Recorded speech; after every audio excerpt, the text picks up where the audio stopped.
दर्पणकर SP9 entertainment चंदेरी दुनियामध्ये आपलं पुन्हा एकदा स्वागत। बॉलिवूडचा बादशाह शाहरुख खान पुन्हा एकदा मोठ्या पडद्यावर दमदार पुनरागमन करण्यासाठी सज्ज झाला आहे। त्याचा बहुचर्चित ऍक्शनपट किंग यंदाच्या ख्रिसमसला प्रदर्शित होणार असल्याची अधिकृत घोषणा झाल्यानंतर चाहत्यांमध्ये प्रचंड उत्सुकता निर्माण झाली आहे। हा चित्रपट 24 डिसेंबर 2026 रोजी थिएटरमध्ये प्रदर्शित होणार असून तो वर्षातील सर्वात मोठ्या चित्रपटापैकी एक मानला जात आहे। पठाण आणि जवान या विक्रमी यशानंतर शाहरुख खान पुन्हा एकदा ऍक्शन अवतारात दिसणार आहे।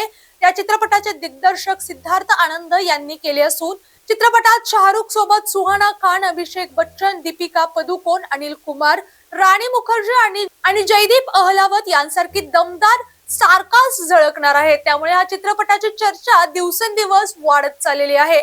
दरम्यान नुकताच शाहरुख खान लंडन विमानतळावर दिसला। त्याच्या साध्या लुकने आणि चाहत्यांनी केलेल्या उत्स्फूर्त स्वागताने सोशल मीडियावर मोठी चर्चा रंगली आहे। जगभरात शाहरुखची लोकप्रियता आजही तितकीच